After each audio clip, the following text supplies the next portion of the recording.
అరిసెలు చేస్తున్నాను.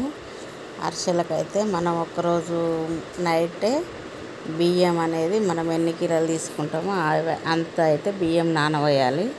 నానబోసి తెల్లారి పట్టించుకొచ్చి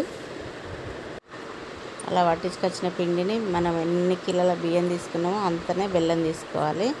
నేనైతే కిలో పిండికి కిలో బెల్లం తీసి కరగబెట్టాను. ఇప్పుడు పాకం కూడా వచ్చింది. ఇలా వచ్చినాక మనం ఇప్పుడు పట్టించిన పిండిని, ఈ బియ్యం పిండిని తడారకుండా ఒక గిన్నెలో పోసుకున్నాం కదా, ఆ పిండిని కొంచెం కొంచెం కొంచెం కొంచెం వేసుకుంటూ ఉండలు కట్టకుండా మంచిగా కలుపుకోవాలి. ఇలా కలిపిన తర్వాత లాస్ట్కి కొంచెం ఆయిల్ వేసి మూత పెట్టేయాలి. పిండి ఆరిపోకుండా మూత అనేది పెట్టి మనం మళ్ళీ చిన్న చిన్నగా కొంచెం కొంచెం ఉండలు తీసుకుంటూ పిసికి ఇట్లా అరిసెలాగా ఒత్తి మనం ఆయిల్లో వేసుకొని ఒక్కొక్కటిగా కాల్చుకోవాలి. దూరగా ఆడనీయకుండా దూరగా కాల్చుకోవాలి. నేను నువ్వులు కూడా వేసాను.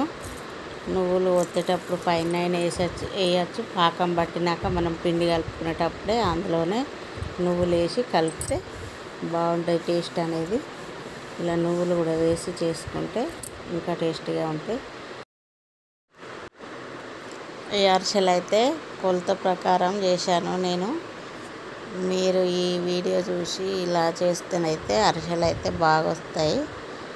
ఇది కాల్చిన తర్వాత మనం ఇప్పుడు ఒక గిన్నెలో వేసుకుంటాం. గిన్నెలో వేసేటప్పుడు పేపర్ మీద వేసుకుంటే ఈ ఆయిల్ అనేది అరిసెలకు ఎట్లా ఆయిల్ పడుతుంది, ఆయిల్ అనేది అబ్జర్వ్ చేసుకుంటుంది పేపర్ అనేది.